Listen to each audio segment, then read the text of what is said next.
মানুষ পৃথিবীতে কোথা থেকে এসেছে এবং মানুষের উৎপত্তি কিভাবে হয়েছে এটি এমন একটি প্রশ্ন যার সঠিক উত্তর আজও কারো কাছে নেই। সময়ে সময়ে বিজ্ঞানীরা এই বিষয়ে অনেক তত্ত্ব বা থিওরি দিয়েছেন, কিন্তু মানুষের উৎপত্তি সম্পর্কে এখনও সম্পূর্ণ নিশ্চিত কোনো ব্যাখ্যা পাওয়া যায়নি। পৃথিবীতে জীবনের শুরু এবং তার বিস্তার নিয়ে বিভিন্ন ধরনের তত্ত্ব রয়েছে। মানুষ তার বিশ্বাস অনুযায়ী এই তত্ত্বগুলোকে গ্রহণ করে।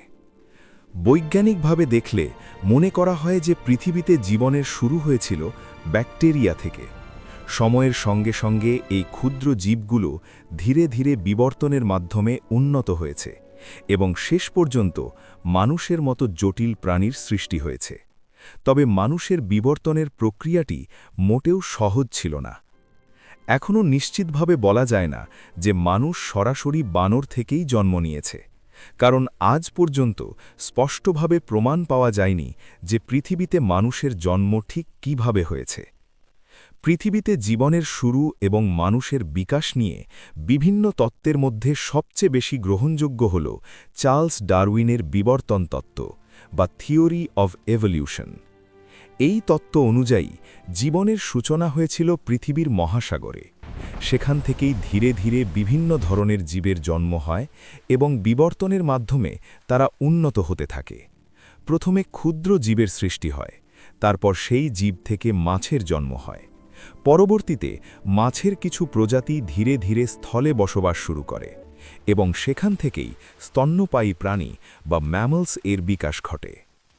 এরপর বিভিন্ন ধরনের প্রাণীর সৃষ্টি হয়, যেমন বানর, সিংহ এবং অন্যান্য প্রাণী। এভাবেই প্রাণী জগতের সূচনা হয় এবং ধীরে ধীরে মানুষের অস্তিত্বের ভিত্তি তৈরি হয়।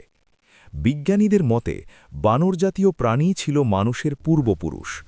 লক্ষ লক্ষ বছরের বিবর্তনের পর সেই প্রাণীগুলো ধীরে ধীরে আধুনিক মানুষে রূপান্তরিত হয়েছে।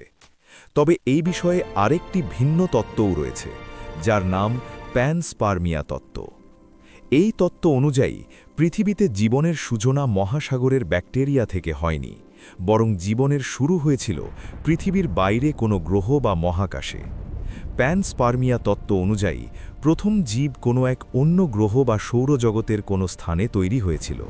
পরে সেই জীবের কিছু উপাদান মহাকাশের মাধ্যমে পৃথিবীতে এসে পৌঁছায়।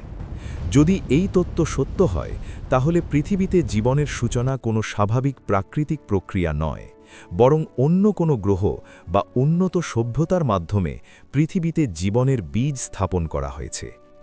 প্যানস্পার্মিয়া তত্ত্বকে সাধারণত তিনটি ভাগে ভাগ করা হয়: লিথোপ্যানস্পার্মিয়া, ব্যালিস্টিক প্যানস্পার্মিয়া এবং ডিরেক্টেড প্যানস্পার্মিয়া। এই তিনটি ধারণাই ব্যাখ্যা করার চেষ্টা করে যে কিভাবে মহাকাশ থেকে জীবনের উপাদান পৃথিবীতে আসতে পারে। তবে পৃথিবীতে জীবনের সূচনা নিয়ে যত তত্ত্বই থাকুক না কেন, এখনও পর্যন্ত কোনোটিরই সম্পূর্ণ ও নিশ্চিত প্রমাণ পাওয়া যায়নি। পৃথিবী কিংবা মহাবিশ্বের অন্য কোথাও জীবনের শুরু কিভাবে হয়েছে, এই প্রশ্নটি আজও বিজ্ঞানীদের কাছে একটি জটিল রহস্য। আমরা যতই এই রহস্য সমাধান করার চেষ্টা করি, ততই নতুন নতুন প্রশ্ন সামনে এসে দাঁড়ায়। যদি প্যানস্পার্মিয়া তত্ত্ব সত্য হয়, তাহলে আরেকটি বড় প্রশ্ন উঠে আসে: মহাবিশ্বে জীবনের প্রথম সূচনা কোথায় এবং কিভাবে হয়েছিল? যদি জীবনের উপাদান অন্য কোনো গ্রহ থেকে পৃথিবীতে এসে থাকে, তাহলে সেই গ্রহে জীবনের সৃষ্টি কিভাবে হয়েছিল? এই প্রশ্নগুলো এমন রহস্য যেগুলো সমাধান করার চেষ্টা করলে আমরা আরও গভীর রহস্যের মধ্যে জড়িয়ে পড়ি।